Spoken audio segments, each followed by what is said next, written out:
Good morning, everybody, to yet another beautiful Sabbath day with Roy Branson Legacy Sabbath School. And we will start with Peter, who is going to give us the reading and the prayer and introduction. Thank you, Peter. Yeah. Yes. Okay. Good morning to all. Our Bible reading today is from Psalm 19, verses 1 to 6. It's a psalm of David, beautiful psalm. The heavens declare the glory of God. The skies proclaim the work of his hands. Day after day they pour forth speech. Night after night they display knowledge. There is no speech or language where their voice is not heard. Their voice goes out into all the earth, their words, the ends of the world.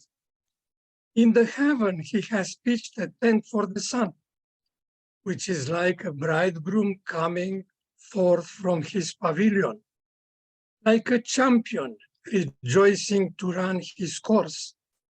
It rises at one end of heavens and makes its circuit to the other.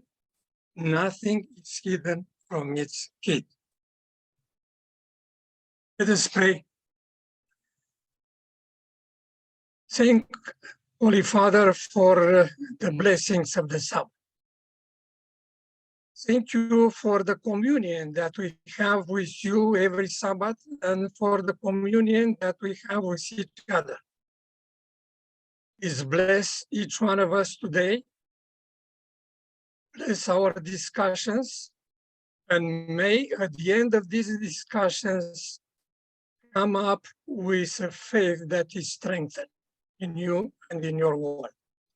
In Jesus' name I pray, amen. Well, today in our program, we are going to have a video and it's followed by discussions. The title of this video is Biology, Belief, and COVID. And it's a discussion between two scientists, an American scientist and a British scientist. It's the American scientist is Francis Collins. He is a physician and a geneticist. And Richard Dawkins, biologist, professor of Oxford University. Francis Collins is a Christian. Richard Dawkins is a very well-known atheist. This discussion is going to be moderated by Justin Bierley. A few words about the accomplishments of these two. Francis Collins was director of NIH for 12 years until recently when he resigned. He was kind of suffer a little bit criticism about the way COVID was handled. He was the director of the Genome Project, and one of his main books, maybe it's the only one, is The Language of God, a very interesting book. Richard Dawkins wrote several scientific articles, and I will mention a few books. One of them is The Selfish Gene, and the other one is the God Delusion. I welcome now the video and followed by the discussion. Let's start with your stories, as I promised we would, and I would love to talk about the science, both of COVID and generally genetics and the evolutionary story before we get to the questions of faith that we're going to talk about too. But I mean, as I said, Richard, you've been well known as an atheist as much as a scientist in the recent decades. At what point did you sort of come to the settled belief that God and science essentially don't mix? Was that something you sort of decided fairly early on in your life? About 16, I suppose. My lingering religious faith had been based upon my wonder at the natural world, the beauty, the elegance of the biological world, and so I retained a belief in some kind of creator because I felt that that level of complexity needed a designer. And then when I finally understood the full magnitude of the Darwinian explanation, then that dropped away, and I decided that there was no need for that, and not only no need for it, but it was actually as a counter to what I took evolutionary science to be about. And so that view, I mean, essentially, would you say that it was your science that sort of led you further down the path towards a kind of view of atheism, that there is ultimately no God? Yes, I would say that. In the case of my friend Christopher Hitchens, it was a bit different. I think in his case, it was more of a political, moral reason, and that I was always less interested in that than in the scientific aspect.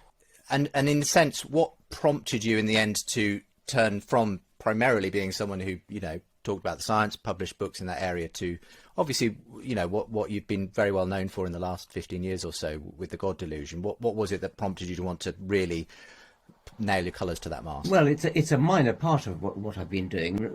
Virtually all my books are about science, and that's what I would wish to be remembered for. Sure. And then I think it was probably I was not very happy about the election of George W. Bush, although nowadays, with hindsight, compared to Trump, I sort of felt, you know, come back George W. All is forgiven.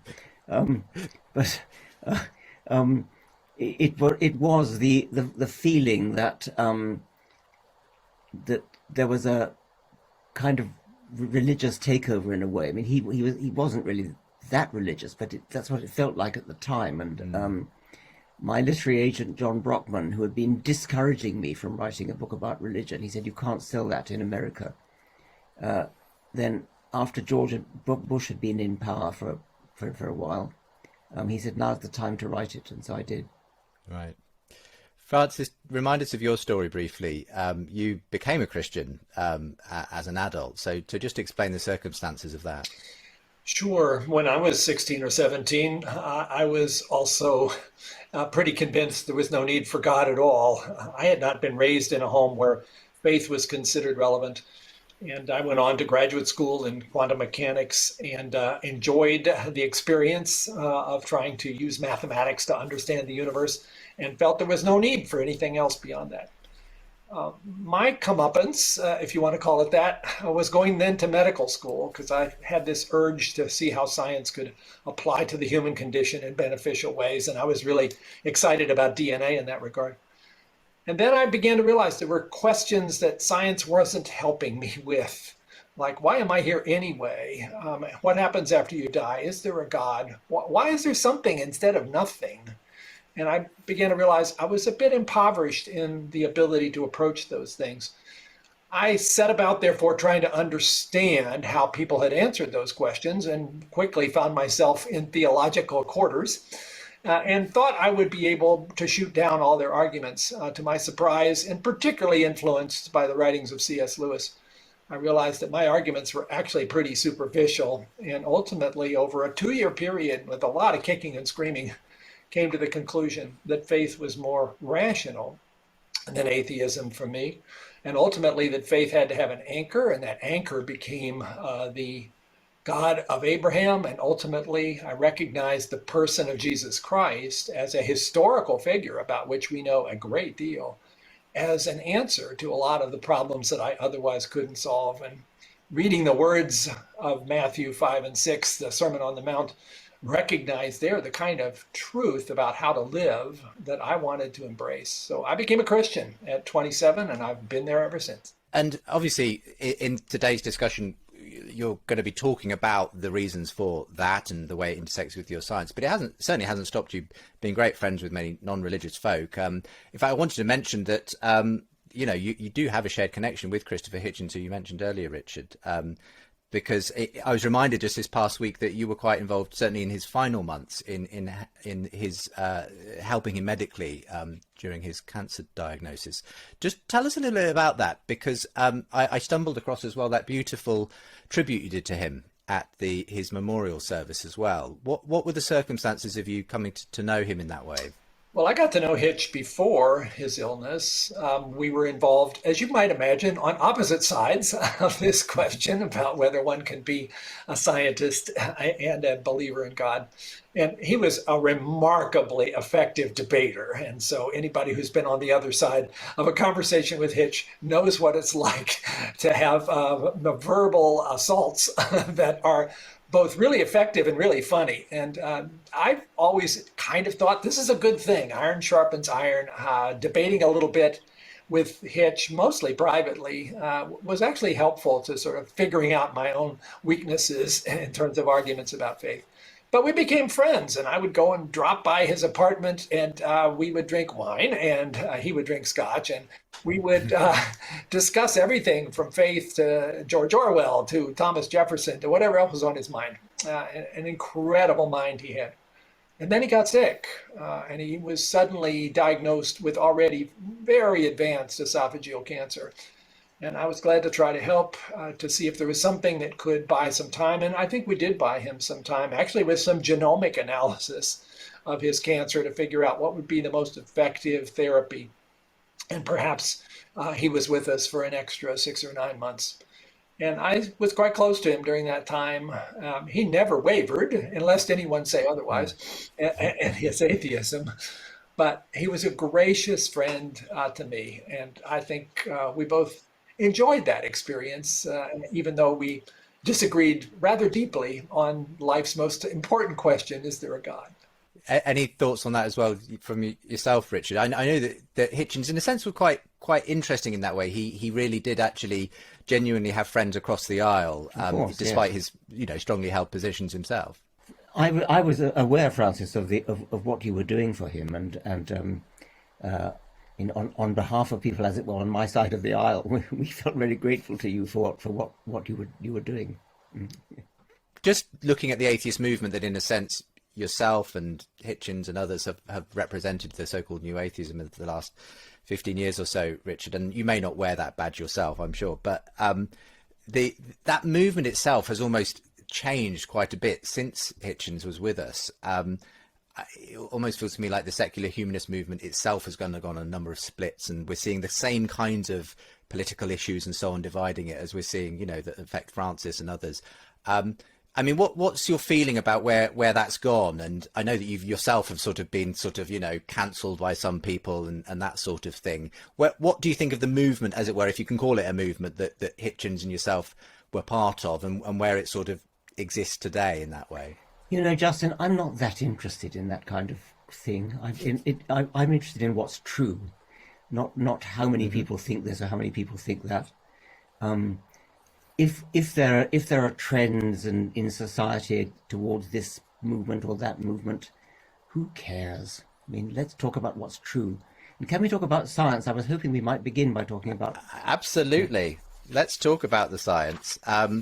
You both believe in, obviously, a long evolutionary history and the way in which that genetic makeup that makes up you, me, and every living thing on the earth has, if you like, a point of origin in the past.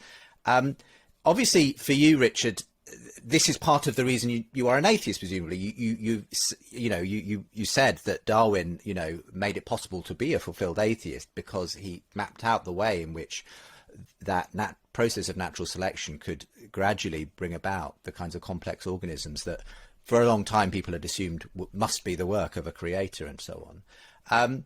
And so I'll start with you, Francis, for where you go with that, because I'm sure that's an argument you've heard many times of why God should be, as it were, relegated. That there's no need now for the God explanation when it comes to the area of science that you've spent your life devoted to, and yet here you are, a very committed Christian. So just map out for us why, for you, the fact that there is an evolutionary explanation for the development of complex life does not necessarily exclude God in the process. Well, it actually makes me even more in awe of the creator. But let me explain. The argument from design, which Richard talked about, which had impressed him when he was younger than 16 and then sort of fell apart in the face of the evolutionary explanation. I guess that argument from design has never really grabbed me, maybe because I was already deep into the science before I started asking these questions about faith. But certainly, evolution is incredibly powerful as an explanatory science to understand the amazing diversity of creatures that we see around us and that we know have lived in the past. But I don't see how that in any way excludes the possibility that there was a plan. It's just, for me, that steps further back. And if God had the intention of ultimately putting forward on this small blue planet somewhere on the outer edge of a galaxy, creatures with big brains who would have conversations like this, and who might even be interested in whether there is something beyond what they could see materially, wouldn't evolution have been a very elegant way to do so? And if God, who's, in my sense, outside of space and time, and therefore doesn't require a way to have been begun, used this process and knew full well how it would happen because of this ability to be outside of time, I think that's just an amazing concept that brings together what I find to be really important questions about the something versus nothing and the meaning of life, together with what I know as a scientist. Because my prior for whether there's a God was not zero. It was like maybe. And as I began to look around, and I wrote a bit about this in the language of God, and the BioLogos website has lots more about it, there were in fact evidences, not proofs, we're not given that, but evidences even from science itself that something seems interesting here about the nature of the universe, as if it, as Freeman Dyson once said, almost knew we were coming. Yeah, and in that sense, it's a sort of it's a holistic picture that draws you obviously to that conclusion, not just looking at a DNA or one particular thing. I mean, Richard, again, you'll be familiar with these sorts of arguments as well. How would you respond? Well, Francis started to stray into the more difficult physics, the cosmology, the origin of all things. But let's just stick to evolution for the moment. I think if I were God and I wanted to create life, maybe even human life, which is part of the expectation of, I think, a religious person, I think I would not use quite such a wasteful, long drawn out process. I think I just go for it. I mean, why would you choose natural selection, which has the possibly unfortunate property that it could have come about without you? Why would God have chosen a mechanism to unfold his design? He chose the very mechanism which actually makes him superfluous. Admittedly, he could have started it off and said, God the experimenter is another matter. If his aim was an experiment to see, I wonder what would happen if I set up a primeval self-replicating molecule and then leave it to see what happens. That would be a really interesting experiment. And if God's an experimenter, I sympathize with that. But if he wanted to make complex life, I think I wouldn't choose that astonishingly wasteful, profligate, cruel, actually, way of doing. Natural selection is cruel. Well, cruel from a human perspective, in a sense, if you put a value on it, I suppose. Oh yes, in that sense, we are human, the suffering which comes from the fact that it's all about competition. It's all about evading starvation. The ones that die are the ones who are starved to death or eaten by predators, consumed by disease. It's not a benign process at all. But that's not a very important argument. It struck me as Francis was talking. I'll allow Francis to answer it in just one moment. We're just going to go to a quick break and we'll be back. We're talking about evolution, faith, atheism, COVID as well, I'm sure we'll come to in the course of our conversation. So pleased to be joined today by Francis Collins and Richard Dawkins here on The Big Conversation from Premier Unbelievable. And we'll be back in just a moment's time. Hey there, hope you're enjoying the conversation. I'd love to know how you respond. Please click the survey link with the video and tell us what you thought. It's a multi-choice and really quick. Plus, What I want to ask is this. we've a bonus conversation to share with you where Richard grills Francis about genetics. Just register for our newsletter and we'll send you the additional video of Francis and Richard talking in depth about the frontier of biology and genetics. Again, the sign up link is with today's video and our website, thebigconversation.show. Welcome back to today's show. We're talking about biology, belief and COVID. My guests are Francis Collins and Richard Dawkins. So just in that last section, Francis, you know, Richard's saying, and I think it's a very common question, if God were going to create life, why this process, which on the face of it takes so long, is so cruel and wasteful in many ways. And, you know, arguably, Richard says, God's somewhat superfluous. So it's hardly as though it's providing great evidence for a designer anyway. So yeah, where do you go with that? Those are all really appropriate questions, and I wrestle with some of those myself. Point out a couple of things, though. One is that I don't think the fact that it took a long time should trouble us, particularly from God's perspective. Yeah, it's a long time for us, but again, in this view where God is pretty much outside of space and time, it's a blink of an eye with a full knowledge of where the outcome would occur. Also, I guess, Richard, one of the things that I have come really to appreciate about this model is it says that God is really interested in order.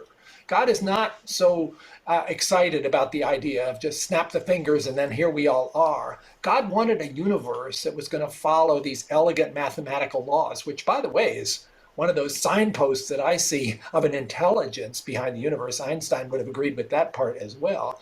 An intelligence that also wanted it to be interesting.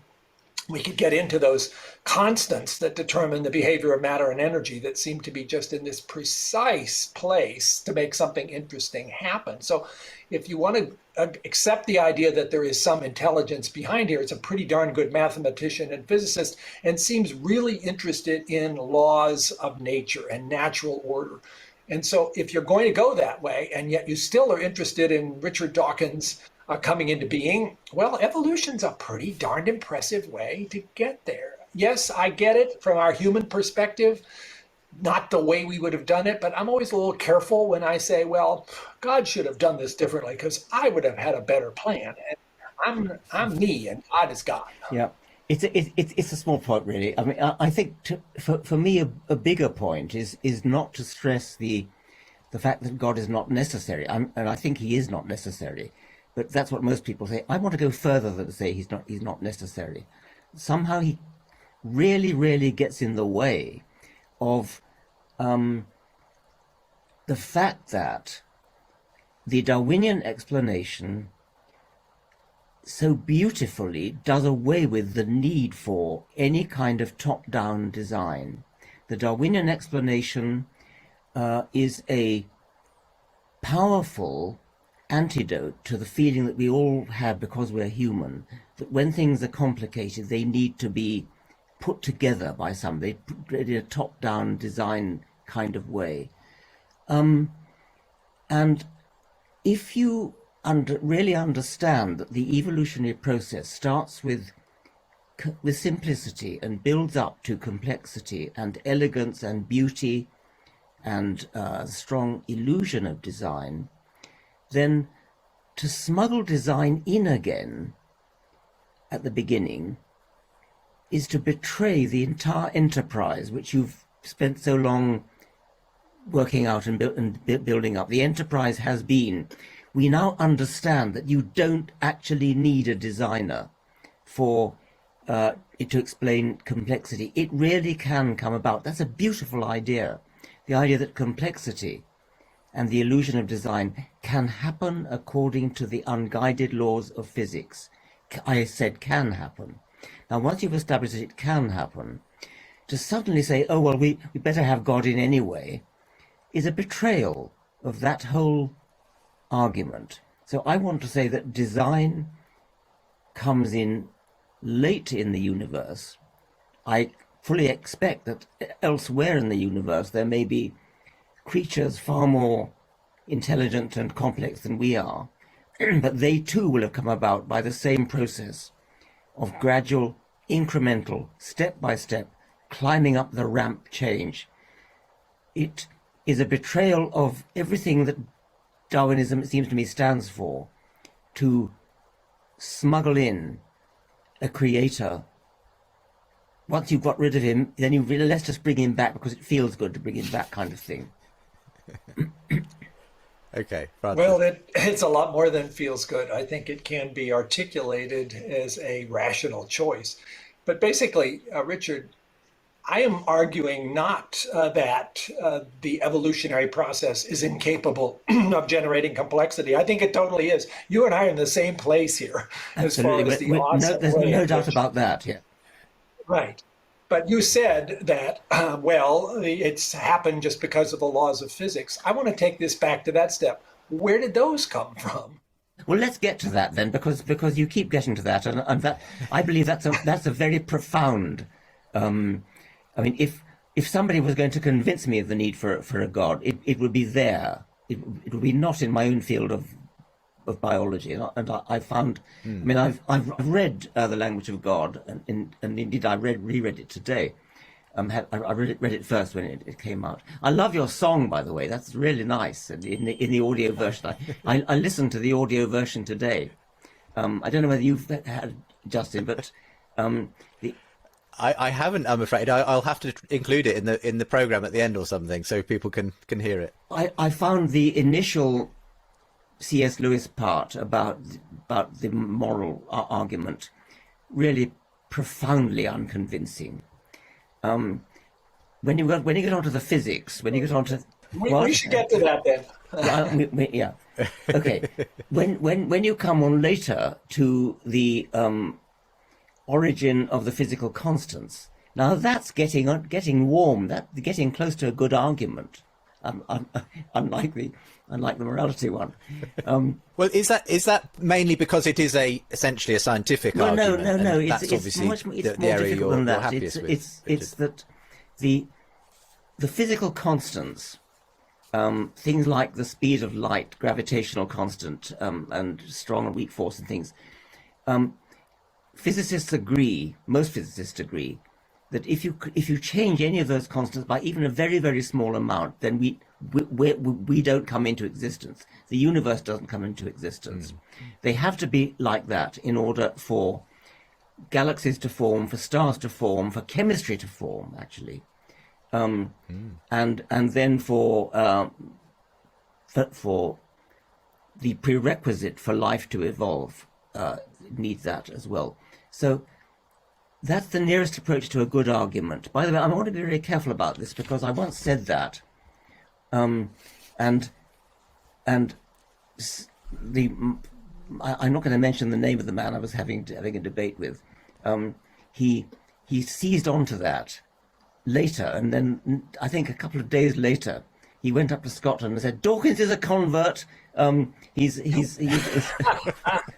or not quite that." I think what you gave an inch and he took a mile. Exactly. Yes. Yeah. Well, look, I'm very familiar with this argument as well. Often called the argument for God from fine tuning. It's essentially a design argument. It's saying, look at the extraordinary fine tuning of these initial constants of the universe. If they differed from their actual value just a tiny bit, we wouldn't have a universe capable of producing life. And yet here we are. It needs an explanation. One of the explanations on the table is a designer behind the whole thing.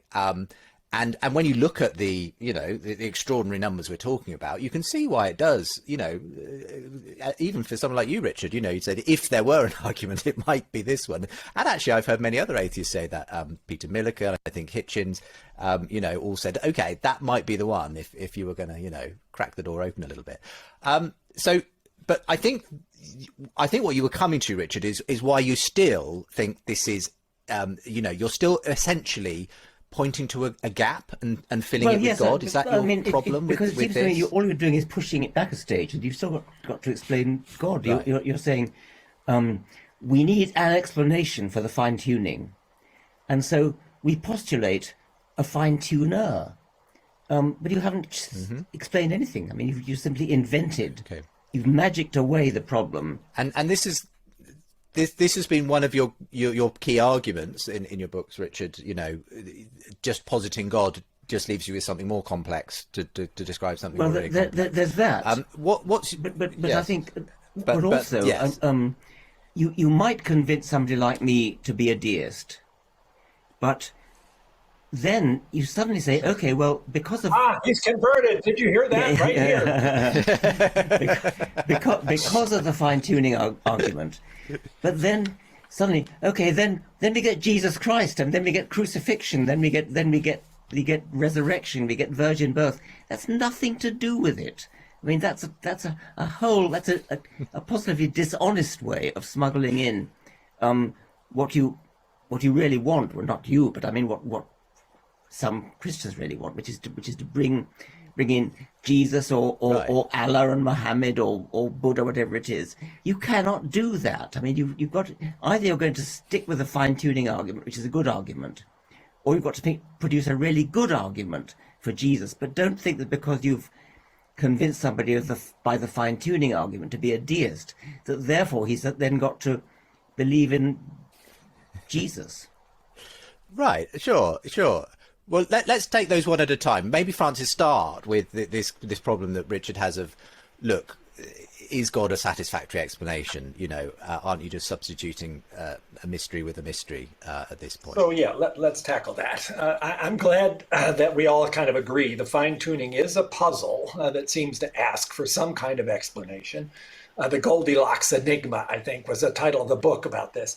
And it is really remarkable just how fine-tuning that fine-tuning is. The alternative, of course, is to postulate that there are an infinite number of other universes that have different settings of those particular constants, and we could only be in one where it happened to work, so that's why we're observing it from here. Of course, we don't expect there will ever be an experimental means of actually detecting the presence of those universes, so that's a bit of a leap of faith as well. But I go a little beyond just the fine-tuning argument, also to the argument about the Big Bang and what came before that. And here, Richard, is where I don't agree with your argument that if you say God is the creator who actually set this all in motion and, as you have said, twiddled the dials for these constants, that then you need to create a reason or a creator of God to start the whole thing off. Because again, I think of God as being outside space and time, so all of our arguments about how you have to have a beginning and an end don't apply anymore. Because if God is actually locked into space and time, you've got an infinite regress problem. But I don't think that's the case once you postulate a much broader sense of what the existence of God would be like. But you do think that God is a satisfactory explanation for that beginning? You think that there has to be something like a God to explain why there is anything at all? I think that's entirely rational and defensible as a position to take. It doesn't prove it, of course. And again, I'll say, as I did earlier, I don't think we're going to discover a proof of God in this conversation, but it's consistent. And then, Richard, as far as going from those arguments to the resurrection, no, of course, that requires, and I went through that for 2 years, kicking and screaming, as I said, it's sort of like the base camp. Richard, you've made it to base camp, but at the top of the mountain, there's a cross, and it might just be a little bit more of a trek to get up there. That was my trek, at least, because I encountered a total sense of unease and dissatisfaction at stopping at the deist version of God because of this issue about good and evil. And where does that come from? And how do we put that into the equation of who we are and who God might be? I must stress once again, I'm not a deist, and I don't want to be. I've been burned by that before. Okay, you're not a deist. We're squashing those rumours right away. The thing about God being outside time, and therefore, with one bound Jack was free. It's so easy. I mean, it's such a facile, easy way to do it. You just sort of say, well, we've got this problem of the origin of the universe, what came before the Big Bang. I know, let's make God outside time. That'll do it. And it's just too easy. It's just not, I find that unimpressive. Is it rationally indefensible, or is it just uncomfortable? I think it smacks of just again inventing a new. It's a sort of cop out from actually providing a proper explanation.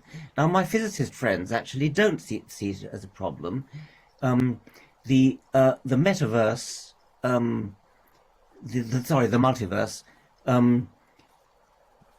My understanding, and of course I'm not a physicist, and you have the advantage of me there as a physical scientist, but what I've heard from my physicist friends is that actually the multiverse is something that comes from other aspects of physics, something that comes from inflation, and I'm not a physicist enough to understand that, but I would be less convinced by the multiverse if it was just invented for the purpose of solving this problem of fine-tuning. But my understanding is that that's not the case, that it already was a prediction, or is a prediction, of other reputable aspects of physics. I think especially the inflation theory. I may have got that wrong, but yeah, that's fair. And if you go to the BioLogos website, which I will plug once again, the current president of BioLogos, Deb Harzma, is an MIT astrophysicist, and certainly would put forward this notion that inflationary theory does permit the possibility of bubbling up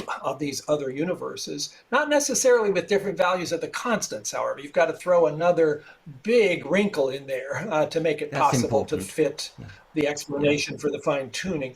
But I know Lawrence Krauss as you do, and we've had these conversations about exactly how much you can get there. What is troubling, though, and I would guess is troubling to you too as an experimental scientist, is that the ability to actually experimentally document the existence of those other universes seems almost to everybody to be extremely unlikely, probably impossible. And that makes it an uncomfortable place to place all in one bet. So if you've got these opportunities, you have a creator God on the one hand, and you have a theoretical prediction of multiverses that you will never be able to measure, pick Occam's razor here. Which of those is a more plausible explanation? Kind of depends on whether you have a prior probability of God or not, and I do, and you don't. Well, I was going to say, is the issue fundamentally, Richard, that you'll never be satisfied with an immaterial explanation. You'll always be, as a scientist in a sense, and as a materialist, let's face it, you're not going to be satisfied with anything but a material explanation for the material universe we live in. That's part of it. I suppose perhaps we both come at it from with a bit of emotional. Not emotional is the wrong word. A bit of presupposition. As somebody who's deeply steeped in evolution, I am kind of in love with the idea that it's possible to explain complex things in terms of simple things, and that's foreign to normal human nature. It's a difficult thing for humans to grasp, and Darwin's great gift to us, I think, is to show that big complex things can come into existence by an explicable, understandable, beautiful, elegant process of gradual evolutionary change. And that's such a beautiful idea that inventing a big complex thing, which God must be if he exists, throws a ruddy great spanner in the whole works of the beauty of that Darwinian concept of. You don't like the way the universe looks with We're this both sort of, really talking about how messy we like the universe sort of explanation to look, as far as you're concerned. I think that's probably. Yeah. But I suppose, Francis, is God this complex sort of mysterious explanation as far as you're concerned for the yes, universe? God's got to be complex. I have come across theologians who say the beauty of God. I think Swinburne, Richard Swinburne, theologian, says God is totally simple. That's the beauty of him. You don't need a complex God. He is simple, and that's ridiculous, because if he is simple, he couldn't invent the fundamental constants and the laws of physics. And well, let's Francis, what's your view on Oh, that? no, I think whatever ability we humans have to try to imagine what God is really like, if God exists, and I believe he does, is got to be so completely pathetic compared to the reality of that complexity and that awesome capability as a physicist, mathematician, a mind. I think of God as a mind, not as some, gray-haired guy in the sky, which has been an unfortunate image foisted on generations of believers. I don't think God has gender. I think God is a mind that is capable of things that you and I cannot possibly imagine. If he exists, then that must be what he is. Yeah. Yes, if God exists. Now, you almost sound, Richard, that you would be disappointed ultimately if that was the explanation. You would prefer that there be a sort of Darwinian explanation of the universe itself. That's sort of where your mind goes. You don't like the idea that there's actually is some kind of a mind behind Yeah, it. that's a fair summary of what I just said. On the other hand, I will say that I don't think this is a trivial question. I think that whether or not there is a God is the biggest question you could ask, biggest scientific, actually it's a scientific question. Francis may disagree with that. I think of it as a scientific question. Okay, why do you disagree, Francis? Well, it depends on what you set as the boundaries of a scientific question. I think Richard is getting at the fact that that means science is the only way to answer it. And I think if there is something outside of nature, and if God exists, God is definitely outside of nature, then the tools that we use to investigate nature, which is science, and it's really good at that, may not be adequate for this. So in that regard, I don't think it is a scientific question. I think you can explore possible bits of evidence, but I don't think you can prove yes or no to the God question solely with the tools of science. Well, you sort of have been in a way, because you've been using a scientific argument. I mean, the fine-tuning argument is a scientific argument, and what I would say is that It was not a proof; it was an inference. No, that's right, but it's a plausibility argument, but it's using the methods of science. You're saying that the phenomena we see are that there are fundamental constants we don't understand, and they're fine-tuned, and a reasonable scientific model to account for that would be a supernatural mind. And I would say, I agree that what I was trying to say was that a universe with a supernatural, with a creator mind, a creative intelligence, would be a totally different universe from one without. It would be a gigantically different problem we're trying to solve. If the reason for the laws of physics is that somebody made them up, then that is a scientific fact of profound importance. A very different kind of universe from what it would be if nobody made them up. Yeah. Point taken. And is this where you have this famous quote, Richard, which I'll quote back to you now, which is, the universe we observe has precisely the properties we should expect if there is, at bottom, no design, no purpose, no evil, no good, nothing but blind, pitiless indifference. Now, is that the universe you observe, I suppose? Because my suspicion is Francis might say that's not. Well, as a biologist, it certainly is, yes, and I suspect that. I mean, I think I intended that to be general, and I still do. But it's evolutionary biology that gives me the impetus to maintain that. I don't have the knowledge of physics to be so confident. Can I jump in and propose an alternative to that very famous sentence of Richard's? I would argue that the universe has exactly the properties you would expect if it was put there by God, who desired creatures like us to exist, who can be morally responsible, who can love and care for each other, who can appreciate beauty, and who will know the difference between good and evil and will ultimately seek a relationship with God. The universe has those properties. But then what about all the horrible parasites and predators and COVID-19 and worms that eat you hurricanes from and within. earthquakes. Let's talk about poking horn and this concept of physical evil.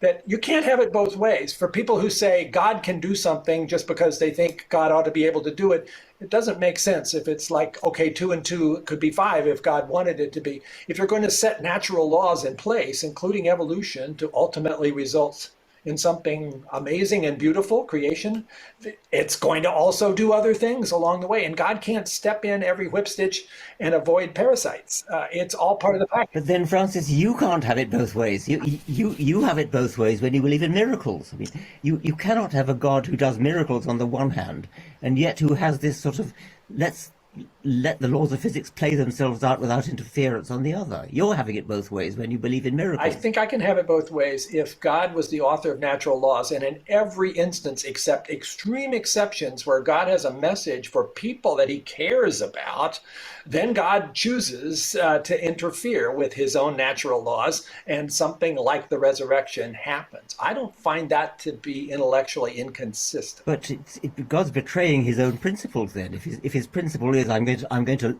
give them free will, I'm going to let it all happen. I'm not going to interfere when there's a hurricane. I'm not going to save this child's life. Then on the other hand, you're saying that sometimes he does step in. So isn't that inconsistent? At those great ganglions of history where something really critical needs to be conveyed to God's people, yes, as the author of natural laws, I believe God is entirely able to decide to briefly suspend them. But if he was doing that every time there was a hurricane, think of the chaos around us. How would we ever possibly manage to cope with this world if we had no predictability of how matter and energy was going to behave? Well, I think that's your problem. Well, look, let's come back to this in a moment, and let's maybe talk about COVID as well. We're just going to take another quick break, and we'll be back in just a moment. We're talking about science and faith today, COVID and God, atheism and biology. Richard Dawkins and Francis Collins join me on the big conversation today. We'll be back in just a moment.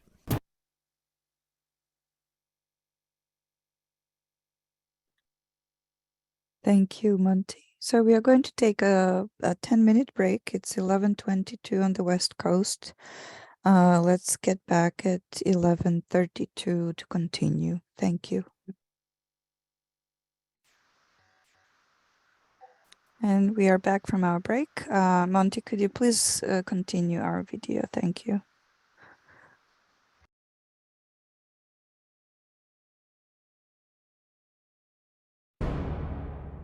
Welcome back to today's show. The big conversation, really privileged to have joining me Richard Dawkins and Francis Collins on today's edition.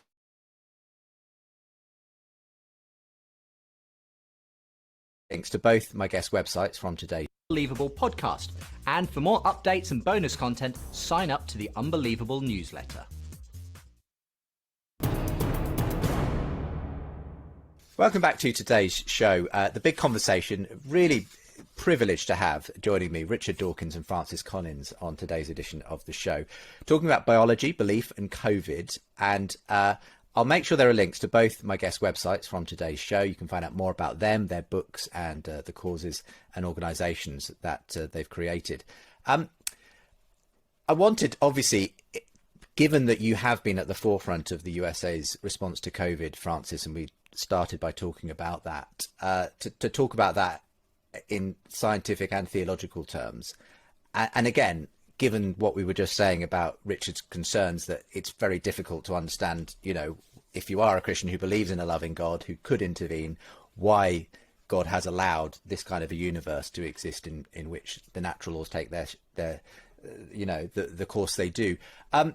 Perhaps just to put this into context, for those who may not be familiar with the biology, just give us a very simple sort of education on the COVID virus and what caused it, why it's there, what, you know, the fact that obviously not all viruses are necessarily problematic, or even we need some, but that, you know, why this particular one has caused the amount of disruption and devastation that it has, and And then where you see that fitting in, if there is really a God behind this whole thing. So there are more viruses than there are stars in the universe. These are incredibly widespread. They affect every organism. Bacteria have their own viruses, and there's this battle going on right now in your GI tract, whether you like it or not, between the viruses that are attacking your bacteria, and let's hope the right ones win. But viruses can also cause very serious illnesses, as we all know, from things like smallpox and polio, and now COVID-19. Viruses tend to be particularly dangerous for humans when they jump across from other species. And that seems most likely to be what happened here, despite various conspiracy theories. By far and away, the most likely explanation is that this virus, which was being developed in a bat, perhaps traveling through another species, got into humans, possibly in the wet market in Wuhan, China.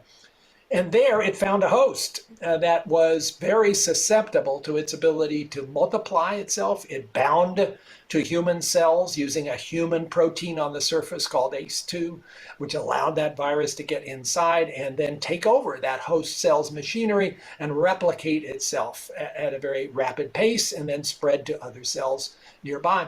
And furthermore, this virus was particularly good at making itself contagious to others around. Even people who weren't yet symptomatic could be very infectious, which is why SARS-CoV-2 has been such a bad actor and why so many people have gotten sick and died.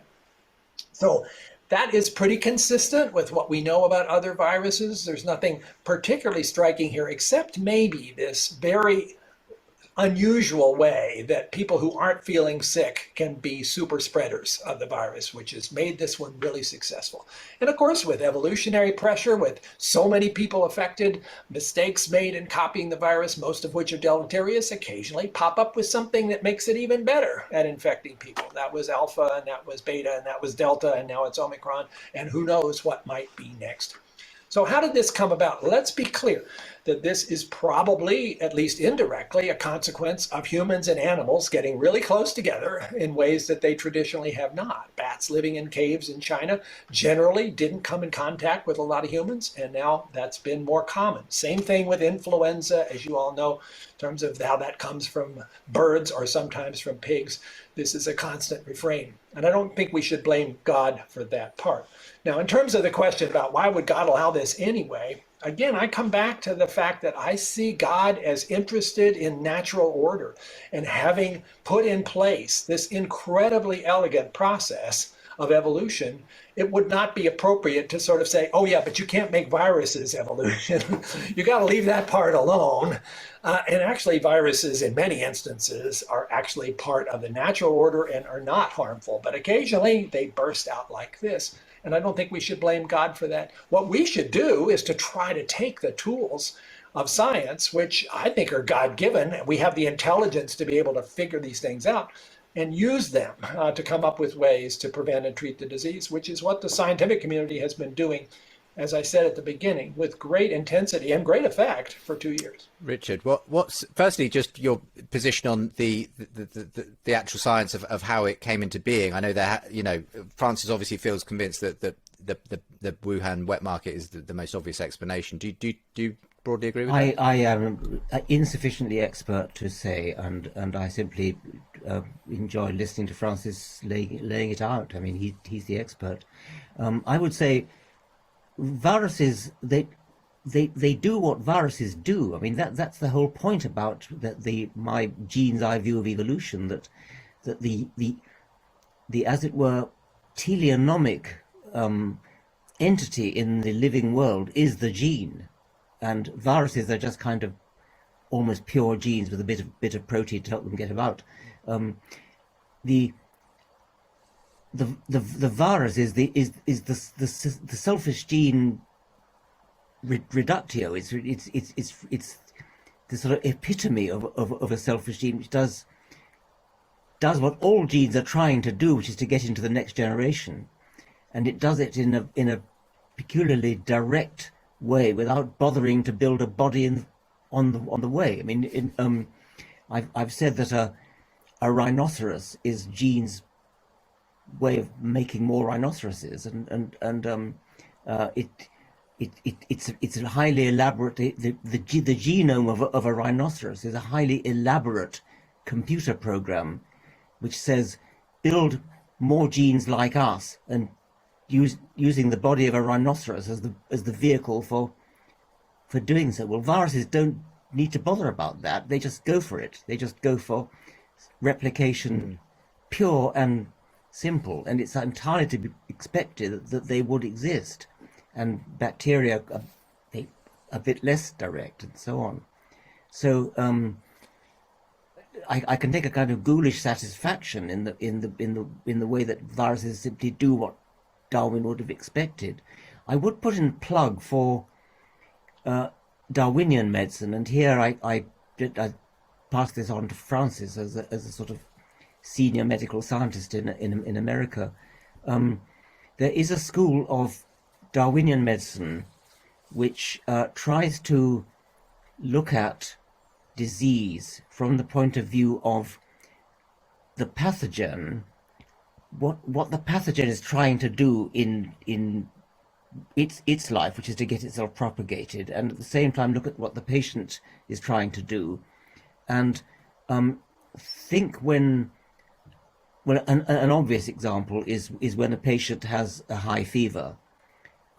Ask yourself whether the high temperature is something that the doctor ought to be bringing down because it's unnatural, or whether the high fever might be actually an adaptation by the patient to kill the pathogen, in which case it might not be the best thing. It might be the best thing to allow. I mean, I'm sure you're familiar with that example, but there's a book which I recommend by Randolph Nesse and George C. Williams, late very distinguished evolutionary biologist. It's not called Darwinian medicine, but it should have been. They gave it a bad title, which is Why We Get Sick. And a doctor is not going to buy a book called Why We Get Sick. He already knows.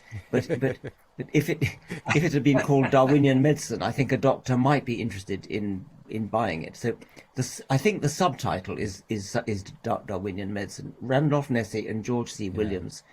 And the fever example is just the first and a very obvious one. Much less obvious one is all the ailments of pregnancy, preeclampsia, that kind of thing, can be explained as a result of, very elegantly explained, as a result of an evolutionary conflict between the mother and the fetus, because they're not genetically identical, and the fetus's genetic interest is somewhat selfish. It wants to draw from the mother more resources than the mother, evolutionarily speaking, ought to give. And so the conflict can result in an evolutionary arms race, which the main work there is by David Haig of Harvard University, and that I think is discussed in the book Darwinian Medicine. So any doctors listening in who are not familiar with this might like to look up that book. And on that subject, Francis, given that you both believe that in a sense evolution drives these forces, that both the aspects of ourselves that kind of tend towards our healing and our health and so on, but also these forces that are in competition with us, the virus that wants to replicate itself and will use whatever host it can lay its hands on in the course of that. For you, this obviously, for Richard, this doesn't sit well with the idea that there's a God on top of this whole thing. But for you, you're really happy to say it's the sort of the sharp end of the kind of deal we've got, as it were, as embodied conscious agents, that this is the kind of world God had to put us in order for us to be the kind of people we are. Is that what you're saying there? That's what I'm saying, and to follow natural laws and order in the universe, just as tectonic plates must slip in order for this planet to be what it is. And so viruses must come into being if evolution is going to run all of the programs that it has capable of doing to generate interesting biological outcomes. And that, again, I come back to Polkinghorne's concept that those things could be called physical evil when they actually harm and take the lives of innocent people. But they are a component of the fact that we are in a universe that follows laws. And I don't think we'd want to be in one that didn't. I get that, and I mean that would be a consistent position to take, were it not for your belief in miracles. I mean, I say again, you can't have it both ways. I mean, God should not be doing miracles if what you say about earthquakes is correct. But if God hasn't, he's betraying his own principles. he is choosing, because he is able to do so, those moments of remarkable importance to convey a message to his creatures. That would be you and me, in a way that the miraculous may be able to achieve. And again, if God's the author of all of this, I don't see why God should not be allowed, when it suits his nature, to change things. Yeah, he would have the power to, but then, okay, I'm not going to intervene in this earthquake, because that would be inconsistent with the desire to let things play out. But I am going to intervene to heal well, whatever it was called, Jairus' daughter, or raise Lazarus from the dead. It's funny you mentioned that story, Richard. I was only reading that to my 6-year-old son this evening in bed. So the healing of, and it comes at the point where the power has gone out of Jesus as a woman touches his hem on the way to. Well, I don't think Francis believes in those. Francis, do you believe? Okay, well let's do you believe in these miraculous healings of Jesus? I think they're recorded by reliable witnesses who observed these things to happen, and I have no reason, therefore, to question them more than I do to question the resurrection, which is the most critical miracle of all. And without resurrection, my Christian faith really doesn't have any substance. Yeah, but okay. I mean, so you don't intervene with earthquakes, you don't do any other miracles, no miracles, and then suddenly, during a 30-year period, from 0 AD to 38 AD, a whole spate of miracles happen. It doesn't add up. Well, it was not just any 30-year period, Richard. It was the moment where God actually became human. And if there was ever a moment, therefore, where the miraculous could be experienced by humanity, that would be it. But you must see that you're being unscientific there. You're suddenly departing from everything you've been saying.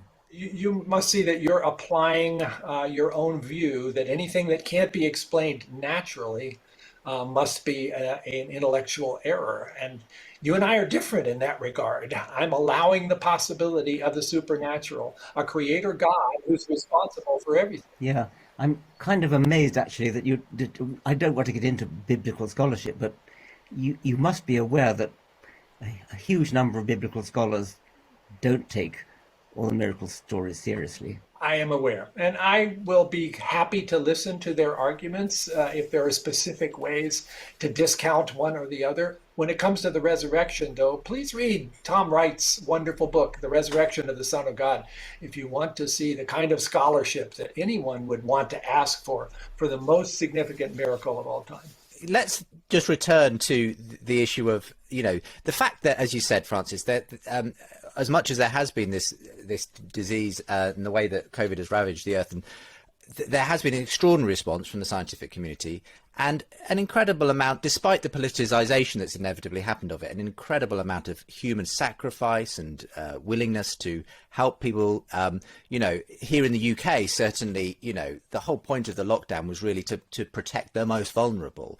There's an argument there, and I'll put this first to you, Richard, that very instinct to protect the most vulnerable, to make sure that the elderly are not simply, gone because of this disease and everything else, even if the younger, sort of more fit members could have rode it out, without all the interruption to life and everything.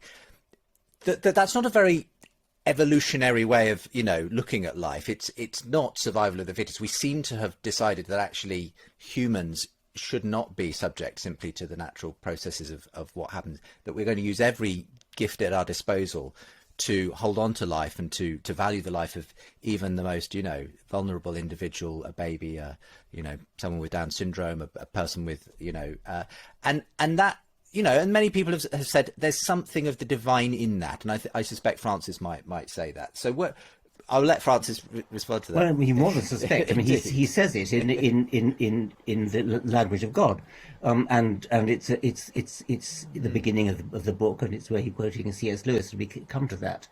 I said earlier that I thought it was deeply unimpressive, and I need to obviously defend that because I know it's close to Francis's heart. Francis says in the language of God that altruistic acts of this kind are explicable by evolutionary means where there's kinship involved, as in social insects, and where there's the prospect of reciprocation. And those are the standard Darwinian explanations for altruism. And you're absolutely right that they don't explain things like caring for the elderly, donating blood, donating to charity, all that kind of thing. This is something different, and Francis tries to make the case that this is a uniquely or almost uniquely human characteristic which demands a divine explanation, this moral sense that humans have. And the reason I find that unconvincing is, let me give an analogy. We have a sexual instinct whose evolutionary function clearly is reproduction, but we don't actually think about that. When we have sex, we very often are using contraceptives, so we have thwarted the Darwinian design. We are having sex because we enjoy sex. Now, what has happened there is that in evolution, natural selection has built into us a rule of thumb which doesn't say do everything in your power to propagate your genes. What it says is enjoy sex. It gives you a liking for sex. Now, in our evolutionary past, we would have had, we wouldn't have lived in large cities like we do now. We would have lived in small bands, small villages, small bands rather like baboons perhaps, where everyone you meet would be your kin. And moreover, everyone you meet would be the kind of person you're going to meet again throughout your life. Therefore, reciprocation and kin selection would have built into our brains, a rule of thumb, not try to work out the coefficient of relationship to the person and then decide whether to be altruistic. Just be nice to everyone you know. Be nice to everyone you meet. Be nice to everyone in the village. Be nice to everyone. Now, a rule of thumb like that, when you suddenly move out of those villages into the huge cities that we now live in, you're no longer living in a small village, but the rule of thumb is still there. It's just like the sex rule of thumb, in just the same way as the sex rule of thumb, which before contraception was invented, in our primitive past, before contraception was invented, the rule of thumb that said enjoy sex automatically had the consequence of having children propagating your genes. The rule of thumb which said be nice to everyone automatically benefited your genes, and in two ways, both kin selection and reciprocation. It no longer does. It's analogous to having sex with contraception, but the rule of thumb is still there. That is how a Darwinian would explain altruism of the form look after the elderly. And the Darwinian has just done that explanation. And Richard, I've heard you use the analogy to sex before, and I kind of see where you're going, but it bothers me a bit that one would basically discount the most noble kinds of acts of human radical altruism as a misfiring of some evolutionary mechanism that's gone awry. When I look around me and see what's happened with COVID, I mean, look at those people who are working in ICUs, nurses, doctors, other folks, taking care of unvaccinated people who shouldn't really have to be there, but still giving of themselves as best they can to try to save their lives, and exposing themselves also to becoming ill and dying themselves. That is an incredibly noble set of actions. And to dismiss that, that bothers me. And I think it brings me... No, I'm not dismissing. You see, that's right. I'm not dismissing. I agree. It's noble. It's terribly noble. I mean, I think it's wonderful, and I hugely admire it. But I'm not dismissing it. I'm explaining it. It's a different then thing. let me bring this to the next level then. And Richard, I appreciate your critique of the way in which the language of God starts off. And I hope soon to write a new edition of that where I would somewhat redo the argument about the moral law, not dismiss it, but redo it, because I think it was still a bit unformed. But the question I want to come to is this whole question then of morality and where it comes from, and why do we as humans have this universal sense, regardless of what point in history or what culture we're in, that there is such a thing as good and there's something called evil. We disagree profoundly based on our culture about which actions are good and which actions are evil, but we don't disagree that there is a difference and that we are somehow called to work on the things that are in the good column and avoid the things in the evil column. I can see the evolutionary argument that is basically burned into our DNA and our brains by the way in which it has allowed our species to survive. But does that then say, and would you say, that those are basically concepts that we've been hoodwinked about, that there really is no profound significance to morality at all? It's all an illusion? But when you talk about evil, I mean, and good and evil, I mean, isn't it enough to say good is what good people do and evil is what bad people do? You don't need to invoke a kind of spirit of good or spirit of evil. It's not something hanging out there in the air. It's just a description. No, but we have some sense about how we evaluate particular actions that seems to be universal to humanity. Yes. Oh, that was I don't find that a problem. That was admirable. That was noble. I mean, we have we have a sense of beauty. We have a sense of. Well, there's another one. Where does that come from? That's why I raise it. And I mean, peahens have a sense of beauty, which is why peacocks look the way they do. It's not. I mean, it's wonderful and it requires explanation, but it has an explanation, and in the same way as beauty is something which we can understand, the same way peahens have a sense of beauty, we can too. I don't see that evil is anything different really from that. It's that it's if I see somebody torturing a kitten, I say that's evil. But I'm not saying he's imbued with the spirit of evil. I'm just saying he's a nasty, bad man. I suppose the place where I often see that the difference is that while we may all go along with the evolutionary explanation, that tells us why we do the thing, you know, why we have this sort of moral code, if you like, even if we accepted that was a sort of, you know, a reasonable explanation. There's still that sort of so-called is-ought difference, isn't there? And the fact you can explain what is doesn't necessarily explain why we ought to do that. I mean, do you think, you know, if you don't believe there's a God saying you should fulfill your evolutionary sort of potential, what is the sense in which morality is binding on anyone, Richard, I suppose, is perhaps the next question. Why should we obey these moral principles that may be burned into us by our evolutionary story? Yes.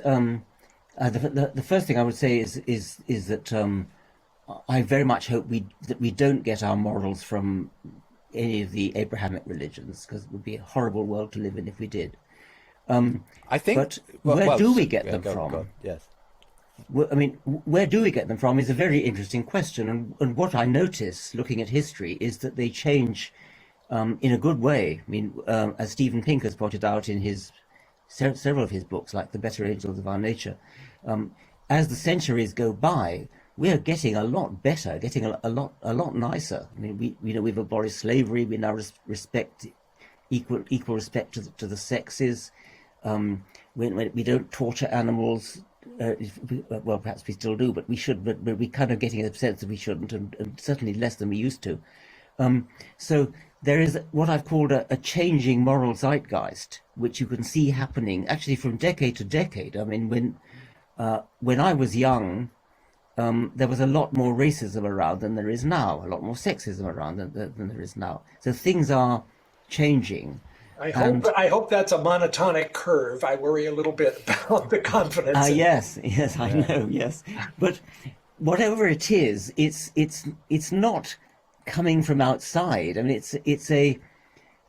you can think of it as something in the air, but I don't mean anything mystical by that. I mean, it's a combination of journalism, of dinner party conversations, of parliamentary decisions, of decisions in courts of law, moral philosophic arguments written in learned journals and filtering that down. There's a whole lot of different things that have led to the shifting moral zeitgeist, such that we've abolished slavery, sexism and racism are now unrespectable in a way that they used not to be. I'd be interested in your response to all of that, Francis. I mean, do you think that that is kind of the way it works? Morality is just the whatever our culture delivers us at this moment? No, I was trying to say otherwise. I was trying to say, and read the appendix to C.S. Lewis's book, The Abolition of Man. It's a wonderful appendix, kind of walks through all the cultures that Lewis had studied, and he was a pretty good scholar, pointing out that there are no exceptions. They all had this concept of good and evil. They interpreted it in very different ways, and perhaps we are now interpreting it in different ways as we make the Steven Pinker kind of progress. But the point here is that humans, for all of history, have never disagreed that there is something that we are supposed to do. Where does that come from? We're supposed to be good. We're supposed to avoid the evil. I just have a big problem seeing that as a purely evolutionary consequence that has no deeper meaning. And this is where I do get to the point of morality. And Richard, I do see that if I was looking for a signpost of something that said that God might be interested in me and God might be the ultimate example of holiness, here I find it. And I'm puzzled by that. And I think lots of other people are as well. Where does morality come from? Basic evolution doesn't quite answer that. It does for me. But as you say, I mean, it changes. It's different in different cultures, and as I've just been trying to say, different in our own culture as the decades go by. And I find. But Richard, let me press you on that. I agree, it's different in different cultures, but the concept that there is good and evil is not different. It's just discussions about what fits into which category.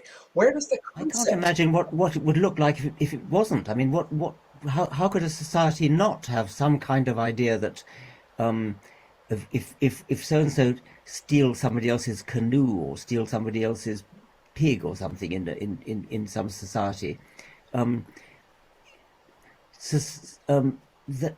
would contravene the conventions of the society and would be regarded as bad, therefore. And would require some sort of bad outcome for the thief. But where would justice come from there? That we also need to be generous. We need to be big-hearted when we're seeing people who have done the bad thing. We need to figure out how to forgive them. Where does forgiveness fit? Well, I think forgiveness might be not a very universal thing, but I mean, you might find quite hard in some societies to find forgiveness, but in any case. But we admire that. I mean, look at the terrible shooting in Charleston and Dylan Roof, who killed those people, and then they found it possible to forgive him. And we look at that, at least I do, and I think that is an amazing example of human noble actions. I do too, but it doesn't require anything mystical. I mean, why do you have to reach out? Why do we care about it? Why do we see it as so beneficial as opposed to, well, that was something they just decided to do? It enlivens us, it enriches us, it makes us feel like there's something more to humans than just, the mechanics. Well, you might say, why do we feel sexual desire? We know why that is, and I tried to put a case for why we feel altruism, and because of once living in these small villages, and so yeah, it didn't quite work for me though. Again, Richard, you're taking a particularly impressive and somewhat puzzling aspect of human behavior, radical altruism, the sort of Oskar Schindler who risks his life and ultimately loses it for people he doesn't even know, and saying, well, it's just a misfiring. It doesn't set well with one's okay, misfiring doesn't have to have the life. pejorative connotation that you've put on it. I mean, you could say that the desire to adopt a child. I mean, many people adopt a child. Now, that is a misfiring, but that's not a pejorative. I mean, it's an admirable thing to do. It's a wonderful thing to do, but it is a misfiring of the Darwinian impulse to want to rear a child of your own, and that's fine. It's a beautiful Then thing. why do we admire it? Well, we have the desire to rear a child for good Darwinian reasons, which you and I would agree with. But then, when a couple cannot have a child, they have that desire. It's like the desire for sex, which you still have the desire even though you're using a contraception. Similarly, you still have the desire for a child, even though you are, for one reason or another, unable to have a child of your own, so you adopt one. Now that is technically a misfiring, but please don't think that I'm saying anything that pejorative about it. On the contrary, I think it's noble, as I think the sort of Oskar Schindler behavior is extremely noble. But presumably, Francis, as in, we'll have to start wrapping this up because I'm aware you've given me both a great deal of time and it's been fascinating. But presumably, you believe that the nobility we see in such an act goes beyond just an evolutionary thing. You believe that there's a real right and wrong that exists in the universe that we're kind of seeing and acting upon in that sense. I do see that, and I am not happy dismissing it on purely materialistic grounds. Well, those who study sort of what's exceptional about humanity, they always come up with these three characteristics of what it is that we are attached to. One is truth, which at the moment is a little bit underneath fire, at least in my country. Another is goodness. Where does that come from? And the third is beauty, which we touched on, and which I also think can't be dismissed as we're just peahens. We see beauty in equations.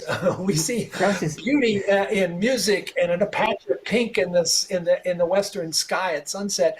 And it doesn't seem to have a whole lot of evolutionary benefit to us, and yet it matters. And it also lifts us in a certain way into a plane of something other than the sort of pure dailiness of our experience, some glimpse of something what Lewis calls joy, where you have just this sense that there's something more, if I could just grasp it, and then as soon as you try, it's gone.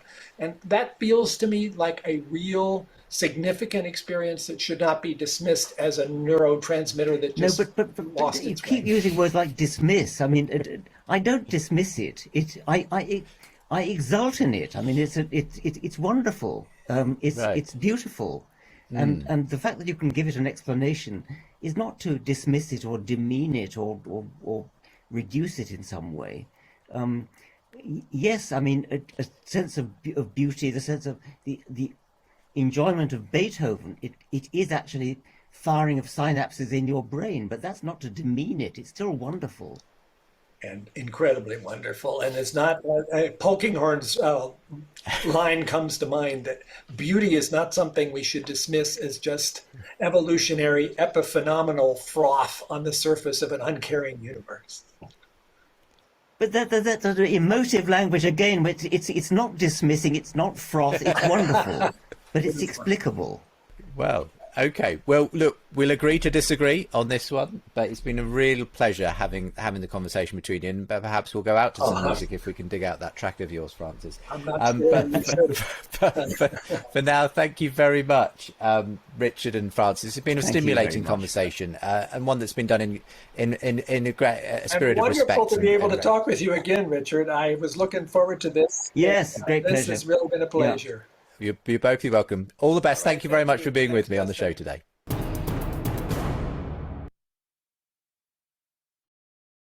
Well, thank you.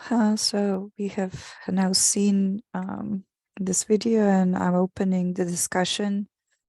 Monty will be taking your questions and putting everything in order. Monty, take it away.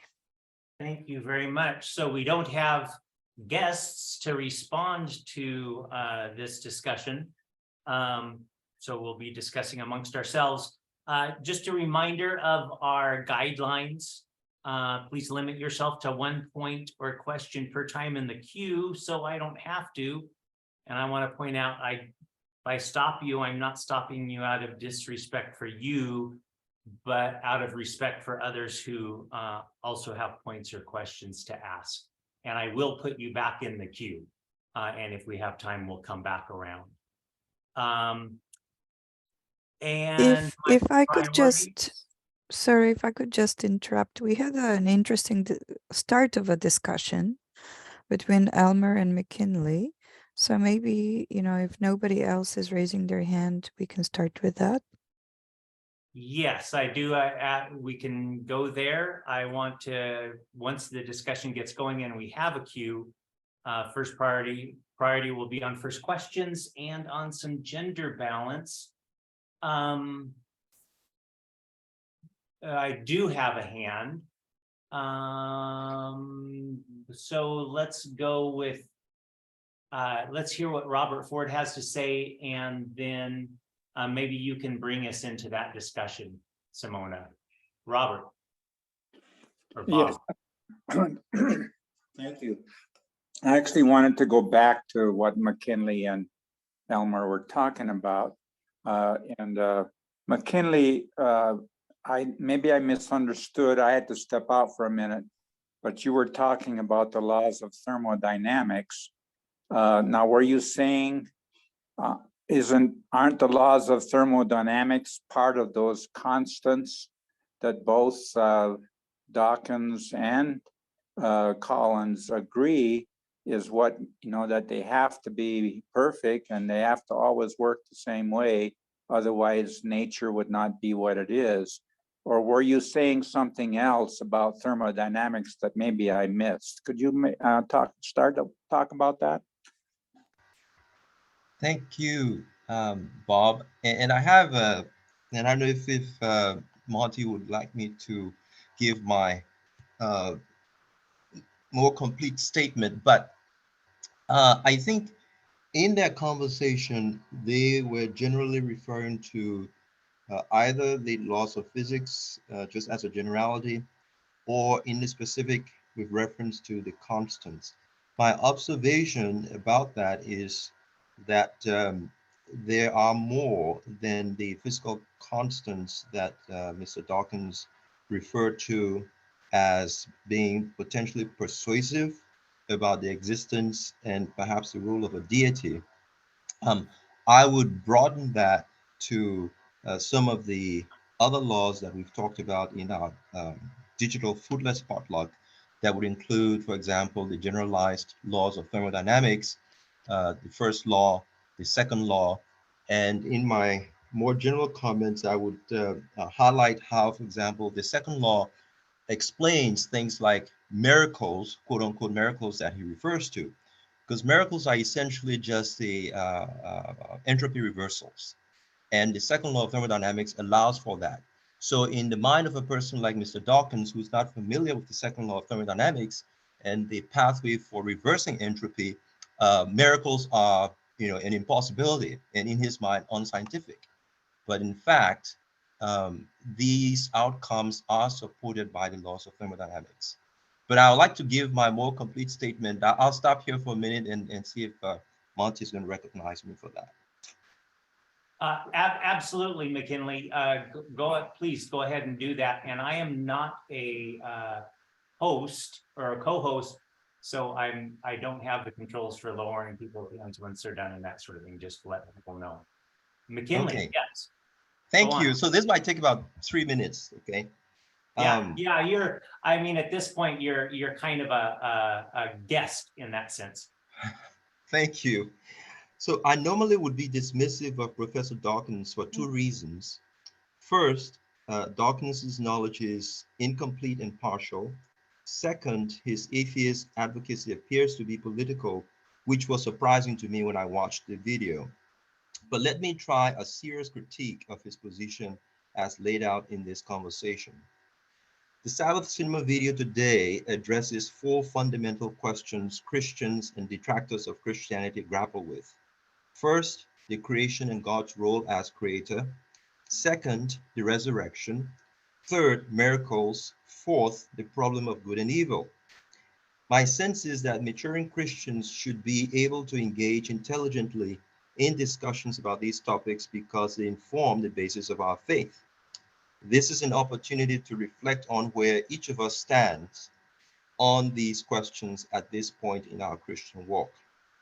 Dr. Francis Collins, a Christian, advocates for the role of the Creator, the resurrection, and miracles. He explains the problem of good and evil in a not too persuasive way. The Adventist perspective, in my mind, on the great controversy does a better job on this question. Richard Dawkins, who is a professor of evolutionary biology and a celebrated atheist, makes arguments for the atheist position that are not convincing epistemologically. Many of his objections to the role of God are based on elementary arguments and reasoning. First, Dawkins relies on Darwinian natural selection for how things came into existence. He says, Darwinism explains everything, origins, morality, good and evil. The observational and analytical evidence suggests otherwise. Second, he acknowledges that if ever there were persuasive arguments about the role of the Creator, the precision physical constants could be a basis. Third, he acknowledges that on the point of the precision physical constants, he is not a physicist and therefore doesn't feel equipped to explore the merits of the physical constants. Fourth, Dawkins betrays his partial knowledge and inability to address the God question by resorting to what I consider to be elementary arguments about miracles and the resurrection. And this is where a categorical statement has additional relevance. Dawkins' lack of knowledge of entropy reversal demonstrates that he has no knowledge of the thermodynamic pathways to observed physical outcomes. Were I a participant in that discussion, I would elucidate this point. Fifth, and I'm coming to the end here, Dawkins does not understand, at least from the conversation with Francis Collins, the concept of the sovereignty of God, which sovereignty entitles God to intervene in his creation according to his plans and purposes. Sixth, and this is the surprise for me in the conversation, Dawkins indicated that he wrote the book, The God Delusion, as a political response to the election of former President George W. Bush to push back on what he believed was an insertion of religion into American politics and political life. In other words, my sense is that Dawkins was pursuing a political agenda and much less so an intellectual exercise. Finally, my observation. I'm not sure that people without a background in thermodynamics can knowledgeably engage in conversations about cosmology and the origins of the universe. New knowledge concepts and data are more supportive of the Creator's role in the creation. Thermodynamic considerations that include concepts like the fundamental definition of work, the wave equation, the generalized laws of thermodynamics, entropy-free space-time, entropy-free universal constant, all inform a model of cosmology that have less certainty, less uncertainty than the existing Big Bang model. Christians can have confidence that their faith is informed by knowledge. This knowledge of cosmology origins is backed up by the laws of thermodynamics and analysis. So that's my comment and response to what we just heard in the video. All right. Thank you, McKinley. Elmer, did you want to jump in? No, not really, Monty. Okay. I do not have anyone in line. I will just make one comment that McKinley, I didn't, I find Dawkins' questions a little more interesting and important, I think, than you did. So just a little bit different perspective on that. Let's see. Anastasia, I saw you lean towards your computer. Was that, I didn't see a hand, but do you have something to contribute? And then we can go back to Bob. Okay. Quickly, because of course I'm not a scientist, but I really learned from McKinley, I do every time a lot. And also the statement, and also Dr. Collins' statement that not everything, at least for now, who have learned a lot through science and medicine, but have not answered many, many things. And the disappointing thing with Dawkins is that he's very unbalanced. In the sense, yes, maybe of course he's a scientist, but he seems to be totally, at least in his presentation, ignorant or accepting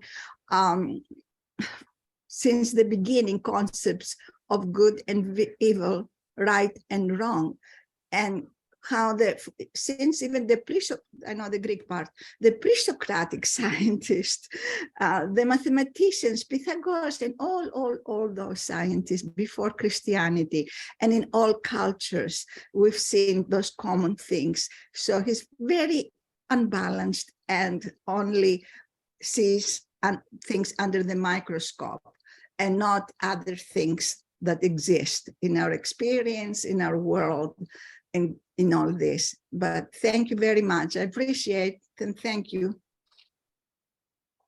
Thank you, Anastasia. Bob, did you, your hand dropped, but did you want to come in? Yeah, just a brief question back to McKinley about miracles and thermodynamics. Are you saying that if you fully understand the broad dimensions of science and the laws of thermodynamics, that there really aren't miracles? It's just that what we see, we don't understand. And that's the way when I grew up, the issue of miracles was always a problem for me. And I know Dawkins kind of belittled it and said, well, of course, you know, most of the miracles we're talking about happened in that 30-year period that Jesus was alive. And then did they really happen after? Did they happen before? And so the problem of miracles has always been, I think, central to a lot of this discussion. Could you say a little bit more how that relates to thermodynamics? Does that help us to explain it? Thank you very much, Bob, for that question. I think it's a very good question. And I am suggesting, yes, that were there to be a good understanding of thermodynamics by those who engage in the questions about miracles, they might have a different reaction, were they to understand that every time there is a breakdown or there is a decay or there is a disorder in society, there is a pathway to reversing that order. And the second law of thermodynamics allows for that framework. In the ordinary parlance, one might not explain it as an entropy reversal, and particularly if the outcome is so extraordinary. But at God's level, things that we might not understand as possible because of sort of a limited knowledge and limited abilities, at his level, those things, those outcomes are possible. And rather than maybe framing them as miracles, we could frame them as outcomes that we as human beings don't understand. I understand that miracles is a kind of a shorthand way of framing those things, but yeah, thermodynamics allows for an explanation of the physical pathways to those outcomes. All right, thank you, McKinley. Just a brief follow-up on that. The part that Collins was saying about miracles bothered me a little bit, because he was basically saying, if I understood him, that God allowed certain miracles because of their importance for some bigger picture or bigger lesson. That makes sense to a certain degree. Maybe that explains the resurrection and a few other things that he agreed that don't fit into the normal view of how God does things. So what about when people pray for someone that's sick and hope that they survive, and some of them survive and some doesn't? Okay, the person, your loved one that died, even though you prayed and you had the anointing and they still died, are we supposed to be disappointed? Are we asking for things that we shouldn't be asking for? It seems that those are some of the more difficult questions, particularly probably for medical people when they're dealing with death and dying. Any comments on that? Yes. And I think your observation about those types of differences in outcomes is an important one. The way that I have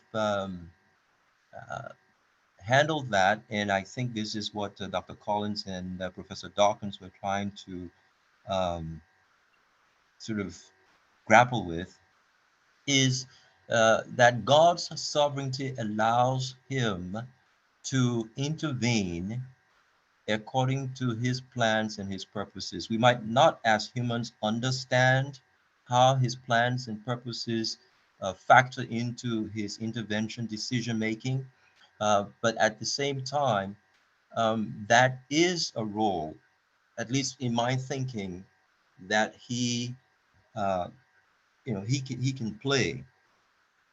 Where our prayers come into that and how medical interventions come into that again is something that could be beyond our understanding. But I explain that as a prerogative and a sovereignty of God. And as creator, in my thinking, that's an appropriate role for him. Okay, Peter. Yes, there is a lot of food for thought that was given to us by this very interesting discussion. I have a few comments, not only one, but I limit myself to the first one, and then in the padlock, maybe if we are going to have time, I will discuss a few other things. Well, I like to say that I was impressed by the way the discussion took place between these two scientists. The friendly discussion. They basically argue, they have different opinions about things most of the time, and they didn't take it personally. And they basically were disagreeing without being disagreeable. And I believe this is an example for all of us, and good for us to follow it in this class. That is my first. Thank you, Peter. I have to totally agree. I gave you a thumbs up. I don't know if you saw that, but Thank you. Appreciate that. Let's see. Let's go to Elmer, and then I'll go back to Simona and see if Simona wants to end, or we might come back to Peter for his second. Elmer. My concern, let me go back to the miracle issue that Bob had brought up.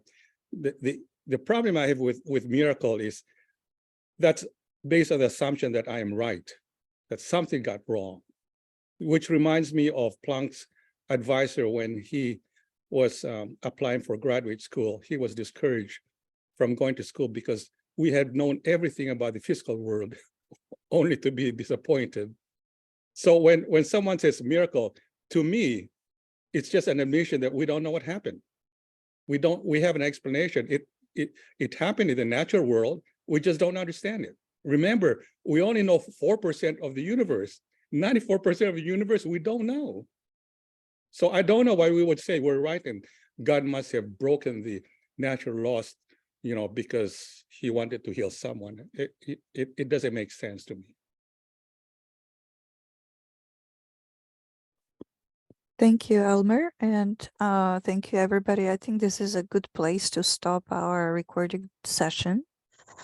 I would like to just add one thing. They kind of touched it tangentially a few times, the issue of beauty. I think it's an important thing. The reason why it's important, I saw Dawkins sometimes talking about, birds, being beautiful and so on. Part of the problem is that many of these birds that we see as beautiful actually do not see color the same we do, or do not see color at all. much of the beauty that we see and create and experience has no evolutionary benefit whatsoever. It just exists. It is just there. And I would like to end our session with something that I listened to this morning and I found beautiful. It is a song that is based on the prayer Our Father, and it's in Swahili. And I would like to share it with you today.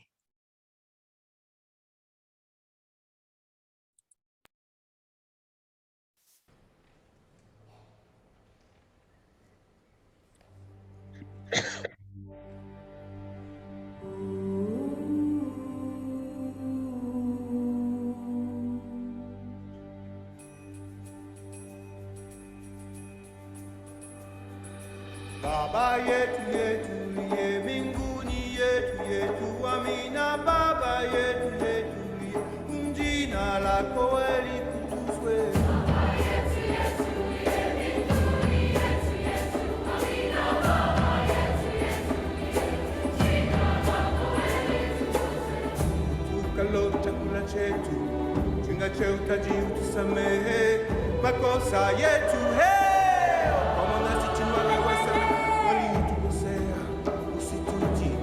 katika na jibu lakini usokwe na yule muamue milele.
Chakula chetu tunachohitaji utusamehe makosa yetu nasi tunawawasi waliotukosea, usitutie katika na jaribu, lakini usokwe na yule muamue milele.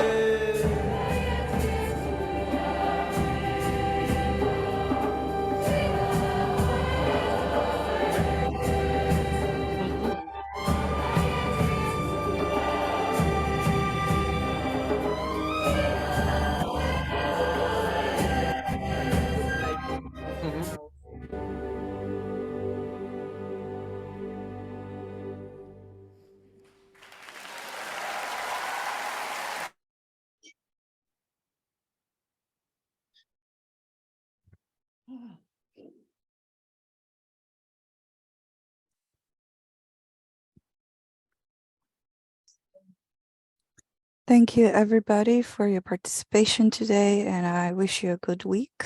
We'll see you next Sabbath again. We are going to continue with our usual foodless potluck after this.